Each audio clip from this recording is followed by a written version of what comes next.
Good morning, afternoon, and evening, Supercoach ELITES. Welcome back to another Supercoach ELITES podcast.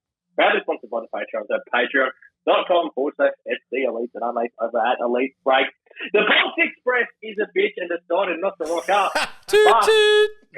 However, we've got probably my favourite podcast of the year, especially now that Bonfz is in here. We've got the Insider Boys, Benny and Chris. How are you, fellas?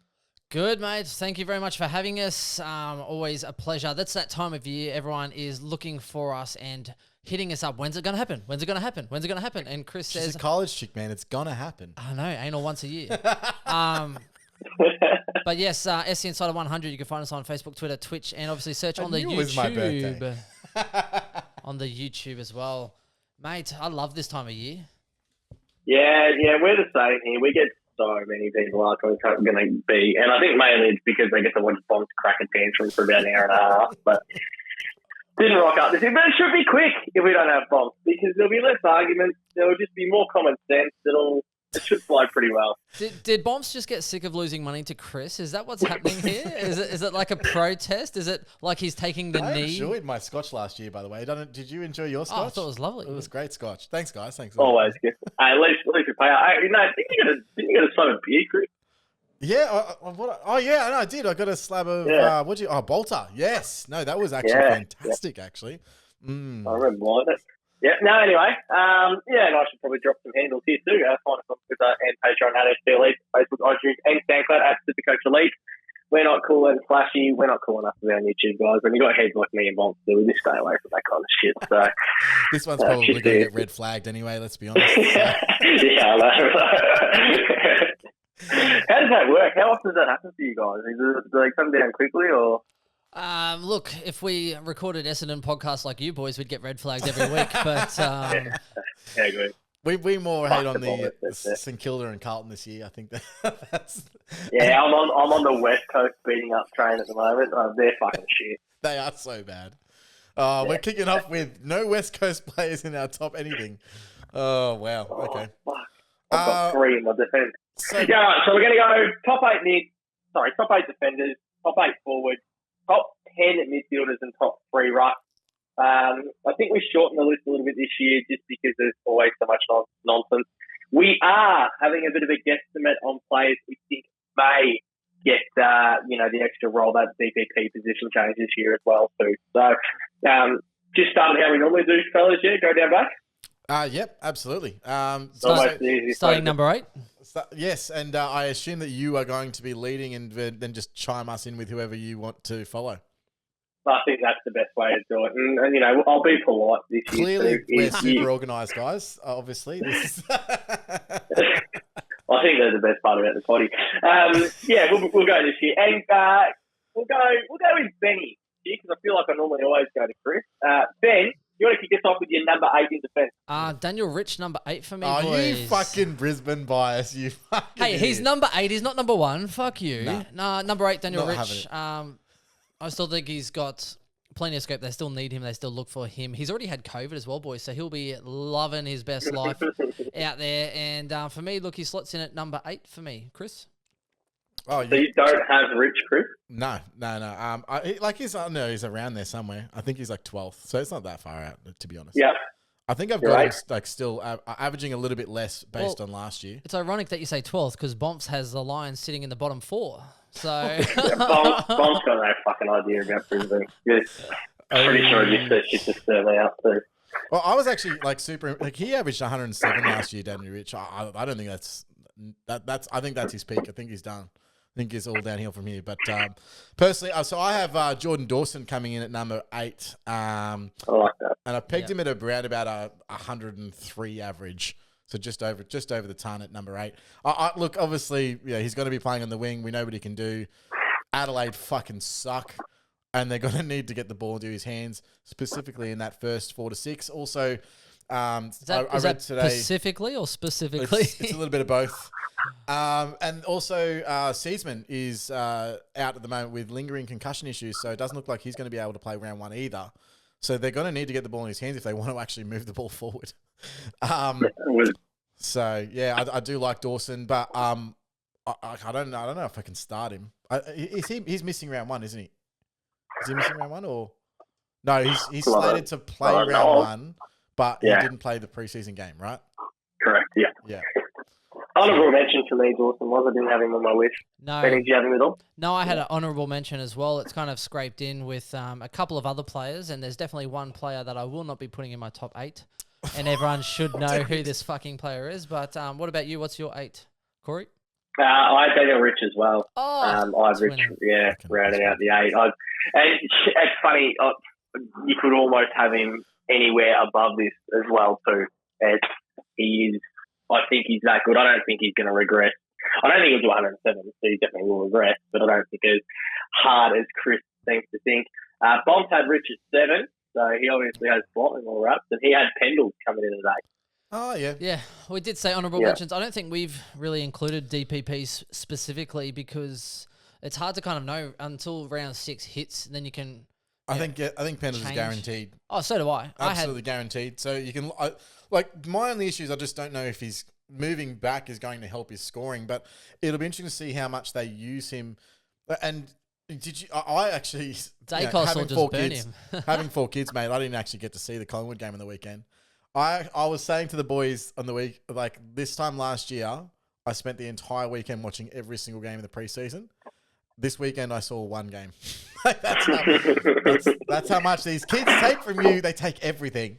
They take your entire life. Okay. Right. So what did you see from him last week? I just I fucking loved it. I actually loved it. Really? Yeah. And it's funny too because I was kind of a Pendle. I just didn't know how it would work with Pendlebury going down back. You know what I mean? Like I was always like skeptical about it. Like because every time you put a player like that behind the ball, there is also that defensive element of what as a Collingwood supporter here. Yeah. What are they going to do? But with the ball in hand, I mean, him and Dacos shooting the ball from that halfback line was elite. And I think it's going to work really well. Who did Dacos burn with that? I think he went to handball it, and then both the defenders just ran to the other, and he just blind turned the other way, like, fuck you. He definitely burnt a senior player. But number 7 for me, I've got the riddle me this, Mr. Ridley coming in. I think he has a bit of natural progression there. I know he loses some kickouts, but for me, I've got him sitting in that low 100 kind of bracket for the Riddler. Chris? I actually have him sitting all the way down 3 spots below 12th Daniel Rich. So, I can't see it happening. They gave the kickouts to Redmond at the end of last year, and that looks like it's going to continue. He'll still get his intercept possessions, but he'll be playing higher up the ground. I noticed he was playing a little bit of wing at times, and I just don't think that just converts into Supercoach points for him. Specifically, I think how he's always scored his points is from kickouts and from being that loose in defence. And if he's not playing that role, he's just not going to get there. So for me, I just don't think... I've got him averaging pretty much what he averaged last year. I think he's going to average about 98, 97-ish. So you're saying that there's 15 people averaging 98 or more? In defence, yeah. Hey, you know what? It's actually not the worst shout this year either. So when I was starting to put together, I was like, yeah, this guy could go 98, but this guy could go 98 plus, this guy could go 98 plus. Like it's there's actually like I'm probably not 15 deep, to be honest. That's what she said. Yeah. How about your list? What about number 7 for you, Cause? I had Riddles as well. Oh, who was yours? Chris didn't even say his fucking number 7. Wait. Sorry, Dog. Yeah, I'll go on the Ridley factor because it's in the same spot. Yeah. I don't buy too much of what you were just telling me there, Chris. I think that when the real shit comes, sorry about my dog's running in the background there. When the real shit comes, I think Riddle is going to be the exact same kind of role that he was just flying around that high halfback. Flying around halfback, taking intercept marks. And I think that when it comes to kick-outs, I know the one thing with Essendon is they want to move the ball quick. They are a quick team. And I think it's whoever is there, whoever is around there taking the kick. He's not going to have as much as he did during that real purple patch at the start of the season. Yeah. But he's still going to be on some kicking.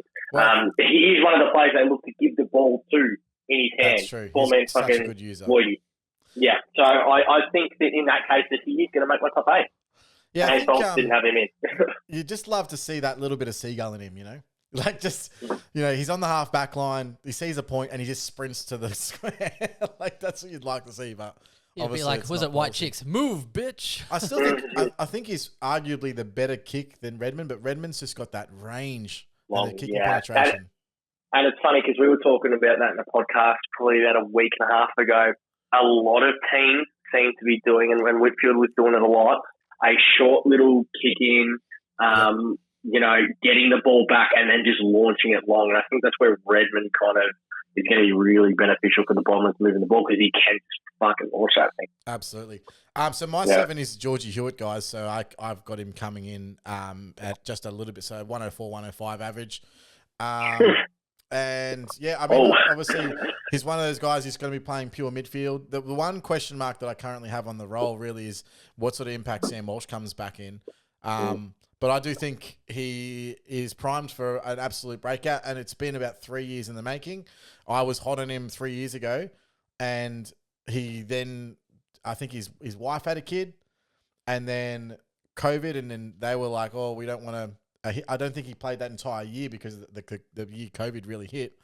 And then he played a little bit at the back end of last year, but didn't really play in the midfield role until right at the end, and then his average spiked. I think he was averaging about 95, 96-ish. And it looks like he's just been given the keys and said, hey, just go nuts. So very impressed with his preseason, very impressed with the preseason games. I think 104, 105 is realistic. Given the keys, it's preseason. Everyone gets given the keys in preseason. Yeah. Go have a fucking run, mate. It's fine. Here's the dealership. Take any key, take it for a bit of a test spin, and then when the season starts, like, oh shit, this car's actually worth about 400,000, mate. You need to. In round 3 when Patrick Cripps does his back. In round 3 when Patrick Cripps does his back, you guys will all be like, oh fucking Georgie Hewitt's gonna have 115. Coulda, shoulda, woulda. Yeah, I don't know. Have you got George Hewitt? Have you got George Hewitt in there at all, Benny? Nah, I think he kind of goes about 95 out of the 10. Yeah, me, so agree. I didn't have him, and neither did Bonfz. I think the one thing with Hewitt, and you mentioned it, Sam Walsh comes back. He's third in that pecking order. Fourth in that pecking order of one of their elite midfielders. You put Chera in front of him? Oh, easy. So I think Chera's better on the outside. Man, that game the other night, Chera he's going to do a lot for that team. Like, Carl's going to be good this year. They're actually going to be good. You've been hanging out with Bonfz too much, mate. Nah, they're good. It didn't even have to do. Watching that game the other night, that midfield, I mean, they didn't even have the Rolls Royce in there. Like, when he's fucking back, the fact that Cripper looks fit, though, is a big one. I think it's going to be really big for Carl. How long that lasts is, that's another story in itself. But I just think George Hewitt is I think he can be around the 95. Well, that offers awesome value this year. That's still good value, regardless. I think 95, you got it's at 400k or under 400k. But I think with Carlton, it'll be interesting because for the last 2 years, this has been the story, and we've got a really passionate Carlton fan who just absolutely hates this. But they, like Collingwood, have just been completely riddled with injuries to their key players constantly. Now, if Harry McKay can stay on the park, and if they can get some good minutes out of their defence for once, Zach Williams can stay out there. They do have the pieces to be able to make a run, but I continuously say it's one of the best spawns in the competition. Oh, absolutely! Like straight down the middle, it's fucking insane. Curnow coming back once. Let's see what he can do. But I actually like how Carlton's trying to come out of defensive 50. They've butchered it a little.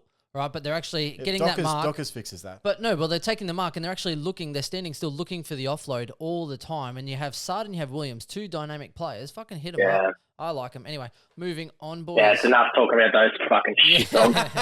I know, we mentioned Bonfz I'll have and the everything. Blues just fucking talking about him. Fucking hell. What are we on? Are we finished out the sevens? So that was 6. I got Lukey Ryan for me, boys. I don't know about games played. Benny, we've had the same 3 so far. Oh shit!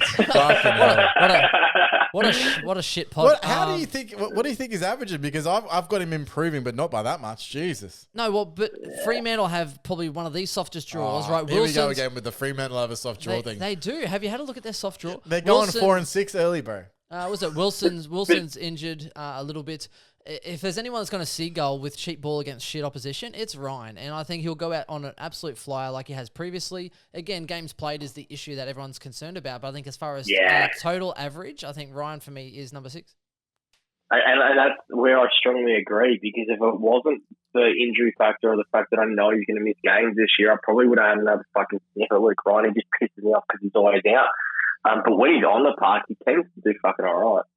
Yeah, look, I mean, I complain, but I had him at 9, so it's not too You complain. I started him last year and had to sit on him week after fucking week. It was bullshit. So did I. It was fucking hell. I think I came up against you, Cause, in one of our leagues, and I was like, oh, yeah, I love having that Luke Ryan on the pine. It was fantastic. Back every week. It's great. What have you got for 6, Chris? 6, I have Jackie Crisp. I think that obviously the move to midfield will be is good, but the stats don't say that his move to midfield actually progresses his Supercoach scoring at all. So I think that last weekend when he was fucking best on the ground. Well, yeah. Apart from last, but like for example, like he's going to play halfback flank for the next 2 weeks with Maynard out. So yeah, I think 105. Flat, like I think he's absolutely still one of the best picks because he's going to play 22 games or close to. So you think 105 is going to be? Fuck. So you got these? Is there a bit of a log jam between your? Yeah, absolutely. Yeah. Okay. Yeah, and that makes sense. All right. Yeah. So I think 105 is going to be enough to get you pretty high. Yeah, yeah, it will be. I mean, I think 105 is. I mean, in most years, I think 108 was last year, was it? Number 1? Yeah, and it was like 107, 106, Yeah, exactly right. So, I mean, there's not going to be much between him and number 1. That's why I think he's so much great value. I mean, I think 570K, lock in a guaranteed top 6, and potentially number 1 or 2 for total points in the defence. I mean, I love the that's the thing with Chris is, he's playing 22 games. Like, that's it. There's no ifs, buts, maybes about it. His body is just that good. He is consistent. Like, he's so consistent. Bonfz had him at 1. Bonfz has him as his number 1. And I know he's, if he changes his team every second. Doesn't he? He's just got a fucking razor. He's starting him over Lloyd. What do you have, Chris Baz? I've got him at 3. Right, okay. I've got him at 5. So there we go. We finally differ. Yeah. I do like him as well, and it's just one of those things where same thing with the midfield. If you just get it and you dump it long, which is pretty much his forte. But I do like the fact he has centre bounces. They have looked to him as the extraction from the CBAs. But it's kind of a tough one when I think that probably the ceiling, because that's the issue for me, his ceiling. I think he didn't go many games over 125. But his consistency just means that you just... Oh, it's a good starter. It's a set and forget. If it's between Crisp and Stewart, you kind of go, okay, well, Crisp is probably going to play every game of the season and probably average you a couple points, maybe less, but at least he plays. Whereas that's the differential factor. I think he'll out-average Stewart. The role, what I've seen so far... I've done the complete 180. I wasn't that sold on him with a new coach coming in and, not that same structure, not going, man, the last 2 weeks he hasn't moved from the midfield. And I know you said with Maynard going, he won't go down back this week. He'll play midfield. I really hope not. One thing that frustrated me about Buckley is that he'd just be like, next man up. But that next man up could be playing a different fucking role. And it really pissed me off. I didn't even see the Pies game on the weekend, which is really annoying. I'm definitely going to be watching it before round 1. But Dacos. Oh. Yeah, I know. Yeah. Every person that I've actually talked to has just said, like, Dacos is just like absolutely everything that they thought, and then times 300%. Even the coach, he's like, we're trying to protect him, put him in the back line. He just finds the pill. Like, it's no matter where you put him, he's just finding it. It's ridiculous. I like you. He's football like you. But the one thing, Chris was trained the whole preseason with the midfield group. He's run with the midfield group through both of these games. I can't see that role changing. No, I don't either, but the trends last year when he played midfield was that he would average about the same. So we're fucking. And part of that, I think part of the problem with that is because sometimes he plays run with roles. So it's not necessarily that. Going to the midfield isn't going to increase his average. If he was going to be either neutral or offensive midfielder, but because he does occasionally play a lockdown role in the midfield, those games he doesn't score as well, and it just brings down his average. So I think Craig McRae's going to play that differently, though. From the eye test, I think so. Again, now that could change. I mean, the fact that he didn't run with Kelly on the weekend is, and again, it's not a proper season game, and Kelly fucking spends every time he plays it. So it was, I liked a lot of what I seen. I think Hewitt's more likely to lock down than Crispy, but that's just me. So you had Luke Ryan, same as me, yeah, for 6. Yeah. Okay, so then it's back to me. So I had Crisp at 5. So Chris, who have you got for 5? I actually have Jakey Lloyd at number 5. So I just realised we skipped Bonfz number 6 as well, but it's the same as my number 5. So keep going. Okay. Yeah, I had Jakey Lloyd. I look, and again, he averaged 100, almost 108 last year. He was the number 1 averaging defender. I just think he just comes back a couple of points. Look, and there's a few reasons for that. It's not going to be a huge difference. Again, great pick. He's actually really well priced this year. Still $586K for a guy that's going to play most of the season, 21, 22 games. He's consistent as everything. He seagulls like it's going out of fashion. Scores for your Supercoach point team every week. But yeah, just for me, I think that the emergence of their backline and how they're actually moving the ball, and especially in preseason so far, that's the one game I did watch, and I was like, there's a lot more ball movers out of that defense than there was 12 months ago. So yeah, I'm looking at maybe just a couple of points in regression, nothing too crazy. Still a very, very good pick. But yeah, just thinking that Jake Lloyd's not the number 1 standout option this year like he was the last 2 years. Personally. Right. Where do you have it? Lloyd, I had 2nd for me. So I think just consistency, when you kind of look at Dawson and stuff going out. Yes, there are some other movers in the back line, but there are also young movers. I think Sydney will probably find teams will be a bit more aware about their kind of try and fast breaking sort of style of play. And I think when everyone shits the bed, Lloyd's the one they're going to turn to and say, here, have the ball, do something. So I don't know. I think he's definitely consistent. And for me, he's number 2. Yeah, I had him 2 as well. And Bonfz had him at 4. Oh, so me and Bonfz are close on that one. So yeah. I had him at 5. Yeah, okay. Yeah, that makes sense. So your 5 cause? Yeah, so my 5, which was Bonfz 6, is Pidge McGrath. Wow. Yeah, we both think he's going to get DPP. Yeah, he definitely will get DPP. I just don't know if he's going to average that high. Pretty adamant. I think he's going to go around 100. Okay. Yeah, so obviously your scores are a little bit higher at this position than ours are. But yeah, I think he's going to be real good, and one that I think I will definitely have in my team. Got him in basically every keeper league at the moment as well, which is fucking handy. And Bonfz had Stewart sitting there. That's fine. Wow, okay. Stewart. Yeah. Joining the crew. No, Stewart. Oh, Stewart. Okay, sorry, I thought you said Hewitt. And I had him at 4, Stewart. Stewart 3 for me, so I still think that Stewart's again. He's kind of flying under the radar, right? Yeah, Stewart 3 for me as well. Yeah, so that's pretty much. I think he's definitely a reliable. I was a little bit concerned, particularly with Henderson kind of moving on, but it looks like De Koning is settling in pretty well back there. So I think Stewart can keep his intercepting role. They have used him previously with your Charlie Curnows and Charlie Curnow, fucking Brisbane Lions player. Oh my gosh. Well. Not Charlie Cameron. Fuck, that's how much I've been listening to Bonfz, mate. I've been just starting to spit Carlton, Charlie fucking Curnow. Charlie Cameron, but he went on the lockdown role on him. So it's one of those hybrid things for me, but I think he is a high intercept player that can definitely dominate through there. So yeah, looks like quite a few of us, Chris's computers just shut down on him. What a fucking idiot. So just made you now. No, yeah, he's coming back. He's got the mic there, but he's just restarting his computer. So that's all fair. Are we on 4? Because we kind of switched through. You had Stewart. I had Stewart 4, yeah. So technically we'd probably be on 4. Bonfz had Lloyd 4, so unless you got someone else. Yeah, I got Jaden Short at number 4, boys. For me, the big rooster, I think he's going 105, mainly because when Hooley... No Hooley, right? Yeah, no Hooley. When Hooley was out of that side, Hooley. Short was averaging 105. Basically, when you try and look at the style of play, and he kicks it long. He gets inside those 50s, and with Hooley out, they look to him a lot more. So I'm thinking Short is definitely someone I don't want to short stock. I also have Short at 4. Bonfz has... Oh, sorry. Go. You go. Bonfz has Short at 3. I have Short at 1. Oh, See, I love that we're all on him though, when you right?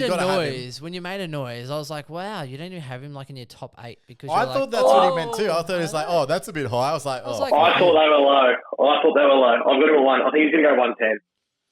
Wow, that's big. That's big. I've got him at 107, so it's very similar. I just think natural progression of Jayden Short and the footballer and the player he is and the confidence that he's definitely coming with it. And now that he knows he's the number 1. Last year it was kind of like, there's still Basher. Even though Basher was out, when Basher was out, now he knows, this is my ball. You fucking give me the ball. Don't even think about it. I'm waiting for and that. I think he's a great pick. Do you know he gets burned so often? I'm like, dude, I had him last year, and the amount of times that he gets burned, and he's just like screaming for the ball in complete open territory, I was like, why the fuck are you not passing it to your number 1 distributor? I could not. I was like, and you know what as well? Unfortunately, hopefully Richmond will learn this. But his kick is so long that often it goes over the head of the contest he's aiming for, and it is a turnover. It's so frustrating when that happens. It's like, come on, guys. Surely you know that he's going to kick 15 meters more than the other guy. So why are you pushing so far up the ground? It's so frustrating. Tom Lynch is not known for his smart obligata. Talking about footy IQ before, that's one that he's not that high. Yeah, although he had the smarts to get out of Gold Coast, so you can't fault him there. I just think with Short as well, it's just one of those things where last year we didn't really get to see the high ceiling from him, and we know he has the capacity and capability to go huge. And I think he did that, was it preseason last year, or he kind of withered around, I think, the end of the season before, where if he's the only one there, he'll bang out some 160s this year. I have no doubt, and I think that's absolutely going to inflate his ceiling and his average for sure. Man, this game's such a friendly Supercoach. Yeah, I think on the weekend he even had it was like 3/4 time he had like 20 kicks and 2 handballs or something stupid. Classic. And that's the thing, all he does is kick the ball. Yeah. It's like Heat Shaw number 2.0. So Chris, who have you got it for? That's who I had. You had Short as well. So you already had Stewart. Stewart, wonderful. Number 3, I had Stewart. Chris? I also had Stewart at 3. I had Chris and Bonfz had Short. Right, and I had Lloyd 2, so that's all down there. Chris, you had him at 2 as well? No, you had him lower. I am at 5. Do you have someone crazy at 2? No, I have Lockie Whitfield at number 2. Oh, okay, Lockie Whitfield, number 2. No-brainer pick, really. I mean, I think he's either 1 or 2, depending on who you ask. And they get the ball in his hand. If they want to move the ball, they get the ball in Lockie Whitfield's hand, and he just short chip, gets it back. Short chip, gets it back. Short chip, gets it back. Runs forward, and they score, and that happens more times than not. So they know that they need the ball in Lockie Whitfield's hand. Obviously, he's super value at 500k. I mean, I don't know how you can not start with him, but obviously the problem is his body, which is why he's not been able to continue. But yeah, I think Lockie Whitfield is probably around 110. I think his body looks pretty good. Corey, yeah, I think he looks great. Does look good. Where do you have him, Corey? 2. 2? Okay, I have Whitfield number 1. Yeah, Bonfz 2 as well. I had Whitfield number 1, boys. I think he's going closer to 110. Just even for the reason the weekend I just said 110. I think we. No, I know, but for me it was for me number 1. I think absolute steal. Again, it's about how many games you can get through. But I'm starting him based on 8 value. 2, I'd rather start him and get rid of him if I need to. And even on the weekend, it was like he was in almost first gear a little bit, and he actually missed a couple of his kicks, like a little uncharacteristic preseason football. If he had have nailed those kicks or didn't miss a target or kick it over a head, he could have gone 110 easy on the weekend. And I think he's probably the most important player at GWS. So, yeah. And we've spoken about this a couple of times, and I said it before too. It's that fucking cheeky little short kick getting that ball back. He loves it. Like, yeah, he's frothing it. He's a stat ball. He absolutely loves junk time. He's LeBron James at 37 trying to chase Kareem down for the total points.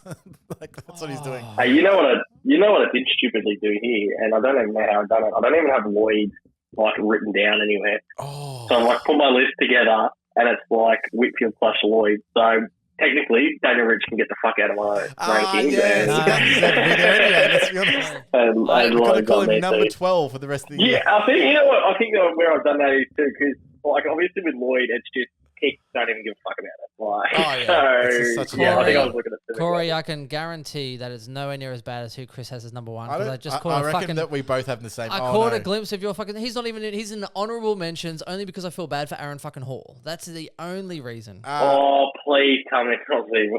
Chris has him at number one. Well, for average, absolutely. How can he not be? He averaged last year, he averaged 122.9, and you're saying he can't be number one? Yeah. Who the fuck are you? Seriously? Was he not in your team before he got injured? Oh, wait, Corey. Aaron Hall or Zeeble? Aaron Hall. Fuck Zeeble. Zeeble can go suck a dick. I thought you said Zeeble. I said, please tell me you don't have Zeeble. No, fuck no. Aaron Hall. Aaron, he wasn't in my team, but I'm not going to lie, I did have a red hot look at it. Like, injury though now. Fuck, surely, like... Fucking hell. Surely you can't pick him. No, you can't pick him. Can't start with him, but you could probably upgrade No, not start. I fucking don't even have the balls to do that. Dude, you got 35 fucking trains this year. He is actually the biggest fucking stat for there is in the AFL. Dude, this is a bloke. He's got to come in round 4. He comes back, right? And he's got to go 115. I don't think he'll come back. When is he due back? What did he do? He was a hamstring, wasn't he? He was due between 4 and 6. Because apparently he did his... It'll be longer. He did his hamstring, and apparently on the field he goes, fuck, my hamstring. And then yeah. And then someone took a photo and they commented, so someone that was there saying, oh, that's not good signs. Hall just said, fuck, I've done my hamstring. And then North Melbourne downplay it. Oh, we've taken him off for hamstring precautionary tightness. And I was like, bullshit. Bullshit, Mr. Handman. He will be out for a while because that's a player that they will need at 100%. The year after. But he just waxes that fucking ball. Like he's just a fucking bitch. He's actually a bitch. Like, I don't even like talking about Aaron Hall. Me too. He does bitch things. Tell us how you really feel. Handball. I'll just think it's a fucking nobody. I've had 4 stats. I look good. I fucking hate him. Actually, you know what? It's just points. That's what it is. Yeah. It's the highest. Look, I get it, but there's no way. Statistically, he's still average. How are your statistics? Today, Junior, he averaged 72.6 in the first 5, and then he moved to the defense, and he averaged 110.3 in the next 8 and 122 in the next 7. Yeah, he didn't move. I'm not arguing it because at the start of the preseason, when we were doing the North Pod and shit. Man, Bonfz got into an argument because I was giving Aaron Hall stats and he was being like I am right now and just refused to listen to them because it's Aaron fucking Hall. And I'm like, mate, he's actually a good pick. Aaron Hall was always defense. He was a sub. He then got knocked out on fuck all. His role looked good from the outset last year. He didn't move. But Aaron Hall. Didn't he spend some time forward in the first couple of games as well? Maybe when he came on a sub, and then after that, when he was best 22, he was defense. Anyway. Yeah, but look, I'm on Ben's side. He doesn't deserve to be on any fucking. No, fuck Aaron Hall. Fuck him sideways. You know what I did? The only game I did watch, as I said, was Sydney versus North, and the one thing I got was that North is still fucking shit, eh? They are still fucking no better than they were last year, and they're worse. They're always fucking worse. One thing that I laughed at in that first fucking North Melbourne Pracky game, whatever it was, the one comments that were coming out about Horn Francis was that he's a kamikaze-like. Like, how is that a fucking compliment? Like, I can't believe that I'm picking Horn Francis. From watching both North Melbourne games, I can't fathom how he scored 80 and 80. No, dude, and the goals he got in that game. The goals. Yeah. One was like, I'm alone front and center from a contest in the 450. Literally no one within 10 meters of him. I'm like, who is on this guy? And then the next one was a clear dive, and he copped a high free kick. He literally was Joel Selwood the shit out of the old junior defender. arm lift. Oh mate, it was the biggest dive I've ever seen. Being kamikaze is not a bad thing, boys. Jake Stringer around an all-you-can-eat buffet, fucking kamikaze. Right? Jake is Stringer at an underage dance party, fucking kamikaze. I tell ya. This is my sort of guy, Jakey Stringer. This is the sort of guy that has 4 kids and then bails, you know? Oh. my favourite sort of guy. What an asshole. By the way, I reckon I would spend a night on the town with Jakey Stringer. Oh, absolutely. That guy, you definitely want to run into him at, what's the big club down there in Melbourne? I don't even know. I think it's Collingwood, Chris. Oh, yes. No, I'll take that as a compliment. Thank you very much, sir. Oh, fuck. What have I done? You just... boys, we need to move on because that's 35 minutes of fucking defenders. Forwards, Corey. So, we're going to go forwards first, are we? I don't know. What do you think? Defender, middies? Middies. Everyone likes a I reckon we go midfield. Yeah. I reckon the forward will have the most controversy. And I kind of look forward to that. Makes sense. Make the people wait. You got to give the people what they want. So we're going to start with us this time. Now, I've purely done this, and we're going from 10 backwards, and I've purely put this down on my list to absolutely fucking piss Bonfz off. Number 10 for me is Ollie Warren. Wow. Yeah, I'm a big Ollie Warren fan. I love what he does. I'm not going to lie, there are parts of me that are looking at him and just being like, if he played for a Victorian club, we'd be fucking all about this guy as the coach, dead set. And he just gets it done every single week. Brownlow medalist for a reason. Well, Bonfz fucking hates him with a passion. I don't like him. I don't get me wrong, he played fantastic last year. Here's what I don't see. I don't think I've ever seen someone win a Brownlow medal and then have a follow-up year that was better. Yeah, back it up. Didn't Dusty? No, he didn't. He definitely didn't. I think he dropped 10 points in average. And look, so for 112.5, but having said that, I mean, again, look at his last 7. He went 124.4. If that's a norm, great. Could be good.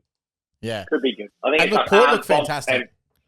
Port looked amazing. Port looked real good. Yeah. And I think Zach Butters now becoming a midfielder is going to help Ollie Warren. Because if you have a look at Port's midfield, last year it was such a fucking kind of roulette with who was going to play in there. Mm-hmm. And it was just, Ken doesn't really know what he's doing. He doesn't really know who they are. Let's just try this guy, that guy. Yeah. And I think if this becomes a little bit more structured, it definitely helps players like Ollie Warren. It helps the superstars. So, and Bonfz had Kelly. Okay, that's interesting. Yeah. And I'm going to assume it's the West Coast one as well, because Bonfz is a big West Coast fan. Well, I have Kelly a lot higher, so I might touch on him when I get to my pick. But take him to piss there. Yeah, honourable mentions, 2 that just slipped out for me, and they actually, technically, I've got them averaging the same. Andrew Brayshaw and Callum Mills, I've got as the 12th and 11th guy, with Tom Mitchell coming in at number 10. Titch at 10. So I like, honestly, Callum Mills, he's had an interrupted preseason, comes in, plays a half on the weekend, and I just went, holy shit, Callum Mills is a good midfielder. I need Callum Mills. I need Callum Mills to go bad back, because otherwise I'm not going to hear the end of it. Now, obviously, Titch, look, I'm not super bullish on him this year. I think their midfield is improving, and it's just going to be another development year. I had him last year, and I've never been so frustrated with having a fucking Supercoach pick as having Tom Mitchell last year. Toronto, I think you're pretty fucking frustrated, Chris. Yeah, I suppose both of them together, honestly, you could just sit the fuck down. Yeah, but Timmy T done his job early. He done what he needed to do. And then I should have traded him out, but no, I thought I knew better. I think at the time when I could have traded out, I had an option. And I could have traded out Brayshaw, or I could have traded out to Tim Taranto. And you got rid of Taranto. And I reckon I lost about 15 points per game from then on in for the rest of the season. And the 180 that he went. For me, boys, I've gone Walsh, which is going to really piss Bonfz off 100%. Walshy for me is coming in at number 10. That's crazy. It actually won't piss you off that much, because he's only got him at 8. So. Oh, there you go. I just think now with the injury, I think his legs are his pride and joy. And I think he's at 14, guys. Well, I think he's going to cop more attention than usual. So for me, I think Walsh actually slips back a little bit. Now, I wasn't going to disrespect him fully. I still think he comes in at the 10. Honourable mentions for me, Petrarca, Merritt, and Brayshaw. Yeah, and I had Titch at number 7, boys. So I was actually a little bit more bullish on there. Not enough, but enough in that kind of top bracket. I'm not as big on Walsh this year, just purely because the injury. And it's a Achilles, right? A syndesmosis. Syndesmosis, not Achilles. They're two fucking different things, mate. One's an ankle. All I know is this. Syndesmosis, they just don't come back the same. Not in the same season, ever. Unless you're a freak. Seen it. Unless you're a freak like Walsh. And look, he could buck the trend because he's that good, and I know he's that good. But I can't see him back. Like, he had a really great year last year, and I just can't. I know he's got natural progression in him as well. I'm still tipping him to go 110 plus, maybe like 112-ish. I just don't think it's going to be to the moon above what he averaged last year, which was, 117 last year. So, yeah, I just a little bit of a regression for me. Yeah, I agree for that. I think he's a fucking gun. Are we running with what Bonfz said? Are we talking about Josh Kelly? Hold on, you must have him. Walsh. Of course. In my team or in my top 10? Yeah, top 10, yeah. Yeah, he's 1, 2, 3, 4, 6 for me. Is that right? 1, 2, 3, 4, 5. Yeah, 6. Okay, cool. So it's just based on the fact that he's absolutely a jet? Oh, I just think he's that fucking good. I genuinely think he's that good. Like, I don't really see... They're going to be precautionary. They're going to have precaution. The fact that they're already talking about the fact that he could be back by round 1, I don't think the injury was as bad as what we all thought it was. 34s for the Brownlow, mind you, right now for a player that could be back for round 1, who's going to get a lot of their votes, I think is not the worst shout either. I just think we're all going to end up with him. I think he's going to come back. He's just going to fucking do Sam Walsh things, and we'll all be like, we need to get this kid in the team. He's a freak footballer. I think he might be right, but I also think he might drop some cash first, which would be great. I think he becomes... Oh, yeah, you know what I mean. That's what I mean. It's going to be the trade time. You let him have that little fucking drop. And then those boys, you play for leagues though as well, don't you? Not so much overall. Correct. Yeah, so that's a big difference. Corey, when you count to 6, do you use one hand or two? No, you know what I fucking done? I stupidly counted from the bottom, and then I'm like, oh, fuck, actually, I should be counting from the top down, shouldn't I? That makes sense. Josh Kelly I'll touch on because he's number 9 for me, and I know Bonfz had him, number 10, so I think 10, yeah. Josh Kelly, I just think based on averages, he looked extremely good the other day, and it's kind of a little bit of recency bias because everyone knows that Josh Kelly... Ignore it.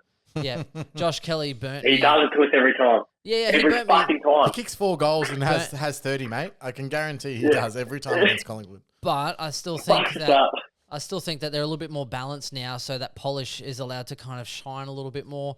And I doubt they'll be pushing him forward again as they did last year. So after he went into that midfield, he was averaging you sort of 115 plus for the remainder of the year. So I'm kind of looking at around that point. Am I interested in him? No, I've got enough GWS players in my stupid side. But he is someone that could kind of push around that top 10 mark. He could easily be overtaken by Petrarca or Merritt or Brayshaw, but he's around the fringe of that. I have to apologise, guys. I actually have Tom Mitchell at 9. That's all right. Because I had Josh Dunkley sitting in there as a forward mid on my spreadsheet. What an idiot. That means that I suppose you know my number 1 forward. But that means Mitchell's at 9 and Mills is actually at 10. So yeah, sorry about that. Kelly for me, right. Kelly for me actually sits at 6. So I have him slightly higher. I just love Josh Kelly. I think if he gets a good run at it, he could be actually number 1 or 2, to be honest. But yeah, average friendly pick. The one worries. Cornelia looks so much fucking better.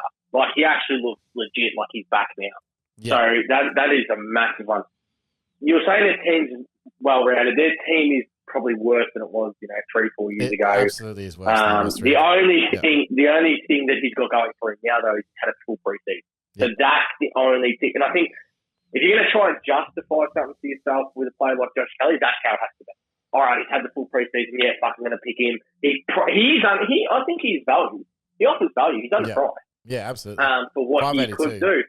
I just can't fucking pick him because I know what's going to happen. He's going to have a 1-week injury somewhere in the season. One's going to turn to 2. Leon Cameron's going to be a fucking lying cunt fuck as he always is. And then we're going to have to deal with that problem again.